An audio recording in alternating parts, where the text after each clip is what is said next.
Hi friends, നമ്മുടെ daily ലൈഫിൽ നമ്മൾ പല കോൺട്രാക്റ്റിലും ഏർപ്പെടുന്നുണ്ട്. കടയിൽ പോയി സാധനം വാങ്ങുന്നു, ബസ്സിൽ യാത്ര ചെയ്യുന്നു, അവിടെയെല്ലാം ഓരോ കോൺട്രാക്റ്റുകളുണ്ട്. ഇന്ത്യയിലെ കോൺട്രാക്റ്റുകളുമായി ബന്ധപ്പെട്ട നിയമമാണ് 1872 ഇന്ത്യൻ കോൺട്രാക്റ്റ് ആക്ട്. ഈ ഒരു നിയമം ഇന്ത്യയുടെ ടെറിറ്ററിയിൽ മുഴുവൻ ബാധകമാണ്. കഴിഞ്ഞ IPCയുടെ ക്ലാസ് എടുത്തപ്പോൾ ചിലർക്ക് സംശയമുണ്ടായിരുന്നു, എന്താണ് ഇന്ത്യയുടെ ടെറിറ്ററി ലിമിറ്റ് എന്ന്. ഇന്ത്യൻ ഭരണഘടനയുടെ ആർട്ടിക്കിൾ 1 ക്ലോസ് 3 പ്രകാരമാണ് ഇന്ത്യയുടെ ടെറിറ്ററിയെക്കുറിച്ച് പറയുന്നത്. അതുപ്രകാരം territories of the state, union territories, അതുപോലെ ഇന്ത്യ അക്വയർ ചെയ്തേക്കാവുന്ന ടെറിറ്ററീസും ഇന്ത്യൻ ടെറിറ്ററിയിലെ ഭാഗമാണ്. ഇനി കടലിലെ ഇന്ത്യൻ ടെറിറ്ററി എന്ന് പറയുന്നത് 12 നോട്ടിക്കൽ മൈൽസ് ആണ്.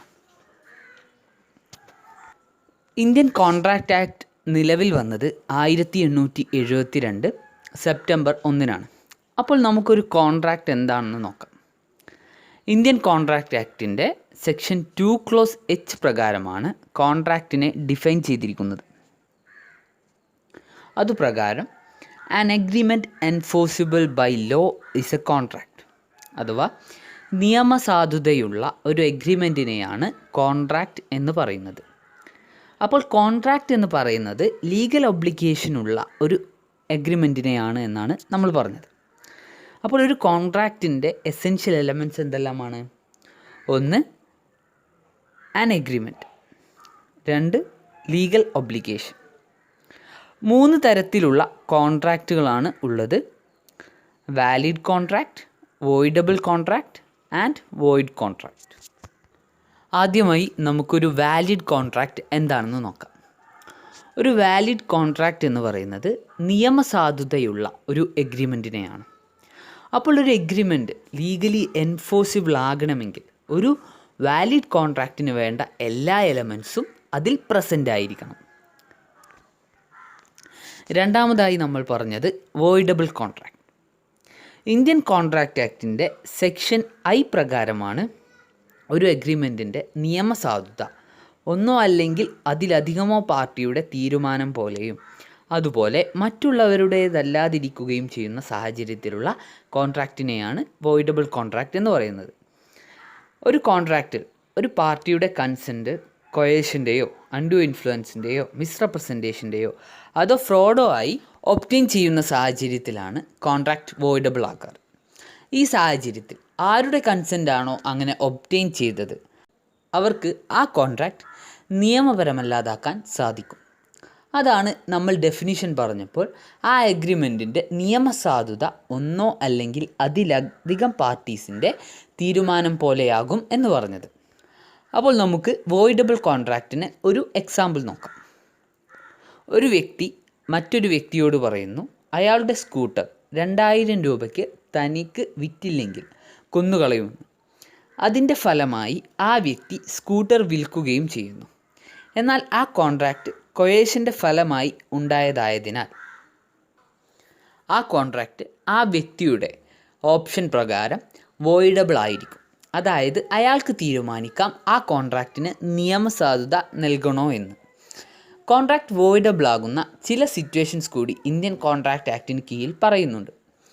ഉദാഹരണമായി പറയുകയാണെങ്കിൽ, ഒരു റെസിപ്രോക്കൽ പ്രോമിസോട് കൂടിയുള്ള ഒരു കോൺട്രാക്റ്റ് ഒരു പാർട്ടി മറ്റൊരു പാർട്ടിയെ പ്രോമിസ് പെർഫോം ചെയ്യാൻ അനുവദിക്കാത്ത പക്ഷം ആരെയാണോ പ്രോമിസ് പെർഫോം ചെയ്യാൻ അനുവദിക്കാതിരുന്നത് അയാളുടെ തീരുമാനത്തിനനുസരിച്ച് വോയിഡബിൾ ആക്കാവുന്നതാണ്. അതിന് നമുക്ക് 2 ഇല്ലുസ്ട്രേഷൻ നോക്കാം. 1, എയും ബിയും തമ്മിൽ ഒരു കോൺട്രാക്റ്റിൽ ഏർപ്പെടുന്നു. കോൺട്രാക്റ്റ് എന്തായിരുന്നു എന്ന് വെച്ചാൽ, എ ബിയുടെ വീട് 100 രൂപയ്ക്ക് വൈറ്റ് വാഷ് ചെയ്തു കൊടുക്കും എന്നതായിരുന്നു. പക്ഷേ ബി എന്ന വ്യക്തി എ വൈറ്റ് വാഷ് ചെയ്യുന്നതിൽ നിന്ന് തടഞ്ഞുകൊണ്ടിരുന്നു. ഈ സാഹചര്യത്തിൽ എയുടെ തീരുമാനത്തിനനുസരിച്ച് വേണമെങ്കിൽ കോൺട്രാക്റ്റ് വോയിഡബിൾ ആക്കാം. സെക്കൻഡ് വൺ, എക്സും വൈയും ഒരു കോൺട്രാക്റ്റിൽ ഏർപ്പെടുന്നു. അതുപ്രകാരം ഒരാഴ്ചക്കകം എക്സ് ഗോതമ്പിൻ്റെ 10 ചാക്ക് 2500 രൂപയ്ക്ക് വിൽക്കാമെന്നായിരുന്നു. എന്നാൽ എക്സിന് അയാൾ പറഞ്ഞ കാലാവധിക്കുള്ളിൽ ഗോതമ്പ് നൽകാൻ കഴിഞ്ഞില്ല. ഈ സാഹചര്യത്തിൽ വൈയുടെ തീരുമാനത്തിനനുസരിച്ച് ഈ കോൺട്രാക്റ്റ് വോയിഡബിൾ ആക്കാവുന്നതാണ്. അവസാനമായി നമുക്ക് ഡിസ്കസ് ചെയ്യാനുള്ള കോൺട്രാക്റ്റ് എന്ന് പറയുന്നത് വോയിഡ് കോൺട്രാക്റ്റ് ആണ്. വോയിഡ് എന്നതിൻ്റെ അർത്ഥം എന്ന് പറയുന്നത് നോട്ട് ബൈൻഡിങ് ഇൻ ലോ അഥവാ നിയമസാധുതയില്ല. അപ്പോൾ നിയമസാധുതയില്ലാത്ത കോൺട്രാക്റ്റുകളെയാണ് വോയിഡ് കോൺട്രാക്റ്റ് എന്ന് പറയുന്നത്. ഒരു വാലിഡ് കോൺട്രാക്റ്റ് വോയിഡ് ആകുന്ന സാഹചര്യങ്ങൾ നമുക്ക് നോക്കാം. 1. ഇമ്പോസിബിലിറ്റി ഓഫ് പെർഫോമൻസ് അഥവാ കോൺട്രാക്റ്റ് പെർഫോം ചെയ്യാൻ കഴിയാതിരിക്കുക. എക്സാമ്പിളായി പറയുകയാണെങ്കിൽ എയും ബിയും കല്യാണം കഴിക്കാൻ വേണ്ടി കോൺട്രാക്റ്റിൽ ഏർപ്പെടുന്നു. എന്നാൽ കല്യാണത്തിനു വേണ്ടി തീരുമാനിച്ച സമയത്തിന് മുൻപായി അയാൾക്ക് ഭ്രാന്തായി. ഇതോടെ ആ ഒരു വാലിഡ് കോൺട്രാക്റ്റ് വോയിഡായി മാറി. 2. സബ്സീക്വൻറ്റ് ഇല്ലീഗാലിറ്റി അഥവാ ഒരു കോൺട്രാക്റ്റ് ഉണ്ടാക്കുമ്പോൾ ആ ആക്ട് ലീഗലായിരുന്നു, പക്ഷേ അതിനുശേഷം ഗവൺമെൻറ് ആ ആക്ട് ഇല്ലീഗലാക്കുന്ന സാഹചര്യം. ഉദാഹരണമായി പറയുകയാണെങ്കിൽ എ എന്ന വ്യക്തിയും ബിയും ഒരു കോൺട്രാക്റ്റിൽ ഏർപ്പെടുന്നു. അതിലൂടെ എ എന്ന വ്യക്തി ബി എന്ന വ്യക്തിക്ക് 6500 രൂപയ്ക്ക് 10 ചാക്ക് അരി വിൽക്കാമെന്ന് പറയുന്നു. എന്നാൽ അരി നൽകുന്നതിനു മുൻപായി ഗവൺമെൻറ് അരിയുടെ പ്രൈവറ്റ് ആയിട്ടുള്ള വിൽപ്പന നിരോധിച്ചു. ഈ സാഹചര്യത്തിൽ ആ കോൺട്രാക്റ്റ് വോയിഡ് ആവുന്നു.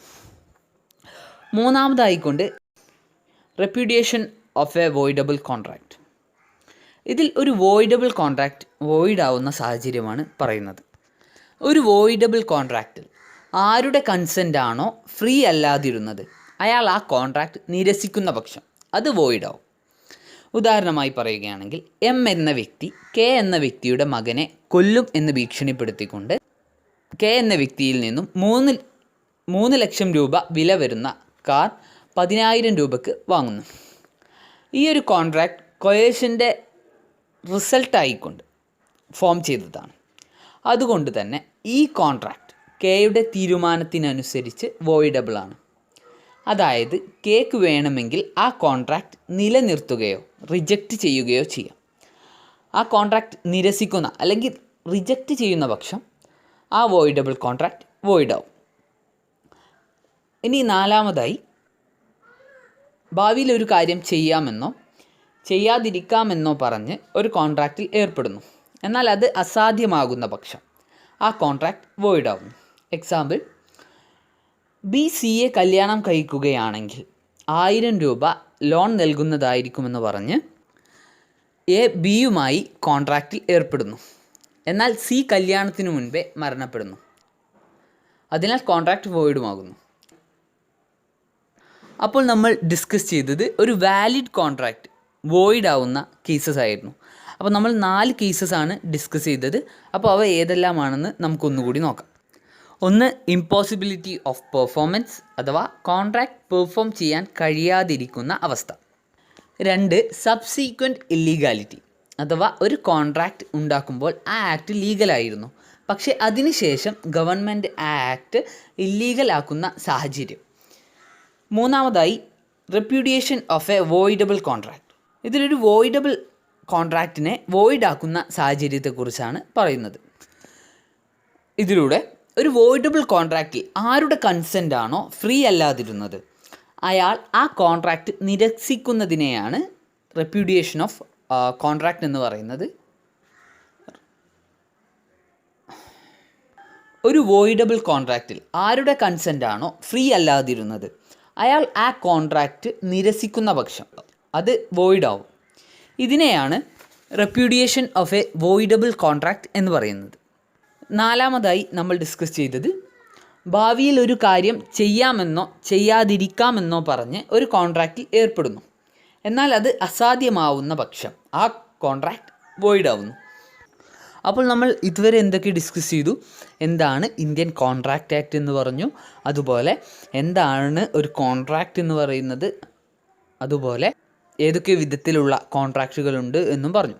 നമുക്ക് ഈ ഒരു ഭാഗം ഒന്നുകൂടി ഒന്ന് പെട്ടെന്ന് റിവൈസ് ചെയ്യാം. ഇന്ത്യയിലെ കോൺട്രാക്റ്റുമായി ബന്ധപ്പെട്ടിട്ടുള്ള നിയമമാണ് 1872 ഇന്ത്യൻ കോൺട്രാക്റ്റ്. അപ്പോൾ ഇന്ത്യയിലെ കോൺട്രാക്റ്റുകളുമായി ബന്ധപ്പെട്ട നിയമത്തിൻ്റെ പേരാണ് ഇന്ത്യൻ കോൺട്രാക്റ്റ് ആക്ട്. ആ നിയമം നിലവിൽ വന്നത് 1872 സെപ്റ്റംബർ 1 ഇന്ത്യൻ കോൺട്രാക്റ്റ് ആക്ടിൻ്റെ സെക്ഷൻ 2 ക്ലോസ് H പ്രകാരമാണ് കോൺട്രാക്റ്റിനെ ഡിഫൈൻ ചെയ്തിരിക്കുന്നത്. അതുപ്രകാരം ഒരു കോൺട്രാക്റ്റ് എന്താണ്? An agreement enforceable by law is a contract. നിയമസാധുതയുള്ള ഒരു എഗ്രിമെൻറ്റിനെയാണ് കോൺട്രാക്റ്റ് എന്ന് പറയുന്നത്. അപ്പോൾ കോൺട്രാക്റ്റിൻ്റെ എലമെൻറ്റ്സ് എന്തെല്ലാമാണ്? ഒരു എഗ്രിമെൻ്റ് ഉണ്ടായിരിക്കണം, അതുപോലെ അതിന് ലീഗൽ ഒബ്ലിഗേഷനും ഉണ്ടായിരിക്കണം. അതിനുശേഷം നമ്മൾ പറഞ്ഞു 3 തരത്തിലുള്ള കോൺട്രാക്റ്റുകളാണ് ഉള്ളത്. ഒന്ന് valid contract, voidable contract and void contract. നിയമസാധുതയുള്ള ഒരു എഗ്രിമെൻറ്റിനെയാണ് നമ്മൾ വാലിഡ് കോൺട്രാക്റ്റ് എന്ന് പറയുന്നത്. അതുപോലെ സെക്ഷൻ 2 ക്ലോസ് I പ്രകാരം ഒരു എഗ്രിമെൻറ്റിൻ്റെ നിയമസാധുത ഒന്നോ അതിലധികം പാർട്ടിയുടെ തീരുമാനം പോലെയും അതുപോലെ മറ്റുള്ളവരുടേതല്ലാതിരിക്കുകയും ചെയ്യുന്ന സാഹചര്യത്തിലുള്ള കോൺട്രാക്റ്റിനെയാണ് വോയിഡബിൾ കോൺട്രാക്റ്റ് എന്ന് പറയുന്നത്. ഒരു കോൺട്രാക്റ്റിൽ ഒരു പാർട്ടിയുടെ കൺസെൻറ്റ് കൊയേഷൻ്റെയോ അൺഡ്യൂ ഇൻഫ്ലുവൻസിൻ്റെയോ മിസ്റെപ്രസെൻറ്റേഷൻ്റെയോ അല്ലെങ്കിൽ ഫ്രോഡോ ആയി ഒബ്റ്റെയിൻ ചെയ്യുന്ന സാഹചര്യത്തിലാണ് കോൺട്രാക്റ്റ് വോയിഡബിൾ ആകാറ്.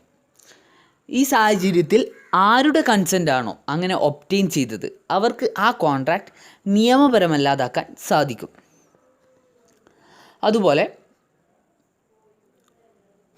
കോൺട്രാക്റ്റ് വോയിഡബിൾ ആകുന്ന സാഹചര്യം നമ്മൾ ഡിസ്കസ് ചെയ്തത് ഒരു റെസിപ്രോക്കൽ പ്രോമിസോട് കൂടിയുള്ള ഒരു കോൺട്രാക്റ്റ് ഒരു പാർട്ടി മറ്റൊരു പാർട്ടിയെ പ്രോമിസ് പെർഫോം ചെയ്യാൻ അനുവദിക്കാത്ത പക്ഷമാണ്. ആ ഒരു സാഹചര്യത്തിൽ ആരെയാണോ പ്രോമിസ് പെർഫോം ചെയ്യാൻ അനുവദിക്കാതിരിക്കുന്നത് അയാളുടെ തീരുമാനത്തിനനുസരിച്ച് ആ കോൺട്രാക്റ്റ് വോയിഡബിൾ ആക്കാവുന്നതാണ്. അവസാനമായി നമ്മൾ ഡിസ്കസ് ചെയ്തത് വോയിഡ് കോൺട്രാക്റ്റിനെ കുറിച്ചായിരുന്നു. വോയിഡ് എന്ന വാക്കിൻ്റെ അർത്ഥം നമുക്കറിയാം, നിയമസാധുതയില്ലാത്തത്. അപ്പോൾ നിയമസാധുതയില്ലാത്ത കോൺട്രാക്റ്റുകളെയാണ് വോയിഡ് കോൺട്രാക്റ്റ് എന്ന് പറയുന്നത്. അതുപോലെ ഒരു വാലിഡ് കോൺട്രാക്റ്റ് വോയിഡ് കോൺട്രാക്റ്റ് ആകുന്ന സാഹചര്യങ്ങൾ നമ്മൾ നോക്കി. ഒന്ന് ഇമ്പോസിബിലിറ്റി ഓഫ് പെർഫോമൻസ് അഥവാ കോൺട്രാക്റ്റ് പെർഫോം ചെയ്യാൻ കഴിയാതിരിക്കുന്ന സാഹചര്യം. രണ്ടാമതായി സബ്സീക്വൻറ്റ് ഇല്ലീഗാലിറ്റി. ഒരു കോൺട്രാക്റ്റ് ഉണ്ടാക്കുമ്പോൾ ആ ആക്ട് ലീഗലായിരുന്നു, പക്ഷേ അതിനുശേഷം ഗവൺമെൻറ് ആ ആക്ട് ഇല്ലീഗലാക്കുന്ന സാഹചര്യം. മൂന്നാമതായി repudiation of a voidable contract. ഇതിലൂടെ ഒരു വോയിഡബിൾ കോൺട്രാക്റ്റ് വോയിഡ് ആവുന്ന സാഹചര്യമാണ് പറയുന്നത്. അപ്പോൾ നമുക്ക് അതിലെന്തായിരുന്നു നമ്മൾ പറഞ്ഞത്? ഒരു വോയിഡബിൾ കോൺട്രാക്റ്റിൽ ആരുടെ കൺസെൻ്റ് ആണോ ഫ്രീ അല്ലാതിരുന്നത് അയാൾ ആ കോൺട്രാക്റ്റ് നിരസിക്കുന്ന പക്ഷം അത് വോയിഡ് ആവും. ആ ഒരു സാഹചര്യത്തെയാണ് നമ്മൾ repudiation of a voidable contract എന്ന് പറഞ്ഞത്. നാലാമതായി നമ്മൾ പറഞ്ഞത് ഭാവിയിൽ ഒരു കാര്യം ചെയ്യാമെന്നോ ചെയ്യാതിരിക്കാമെന്നോ പറഞ്ഞ് ഒരു കോൺട്രാക്റ്റിൽ ഏർപ്പെടുന്നു, എന്നാൽ അത് അസാധ്യമാവുന്ന പക്ഷം ആ കോൺട്രാക്റ്റ് വോയിഡ് ആവുന്നു. അപ്പോൾ ഈ 4 കേസുകളിലാണ് ഒരു വാലിഡ് കോൺട്രാക്റ്റ് വോയിഡ് കോൺട്രാക്റ്റായി മാറുന്നത്.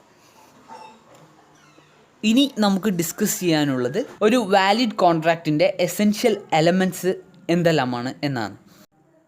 അപ്പോൾ നമുക്ക് അവ ഏതെല്ലാമാണെന്ന് നോക്കാം. ഒന്ന് ഓഫർ ആൻഡ് അക്സെപ്റ്റൻസ്. ഒരു ലോഫുൾ ഓഫറും ഒരു ലോഫുൾ അക്സെപ്റ്റൻസും വേണം. രണ്ടാമതായി intention to create legal relations. ഒരു ലീഗൽ റിലേഷൻ ഉണ്ടാക്കാനുള്ള ഇൻറ്റൻഷൻ ഉണ്ടായിരിക്കണം. അതുപോലെ ഒരു സോഷ്യൽ അല്ലെങ്കിൽ ഒരു ഡൊമസ്റ്റിക് എഗ്രിമെൻറ്റ് ഒരിക്കലും ഒരു കോൺട്രാക്റ്റ് ആവില്ല, കാരണം അവിടെ ലീഗൽ റിലേഷൻ ഇല്ല. അവിടെ ലീഗൽ റിലേഷൻ ഉണ്ടാക്കാനുള്ള ഇൻറ്റൻഷൻ ഇല്ല. മൂന്നാമതായി ഒരു ലോഫുൾ കൺസിഡറേഷൻ വേണം. നാലാമതായി പാർട്ടീസിന് കോൺട്രാക്റ്റ് ഉണ്ടാക്കാനുള്ള കപ്പാസിറ്റി ഉണ്ടായിരിക്കണം. അഞ്ചാമതായി ഫ്രീ കൺസെൻറ്റ്.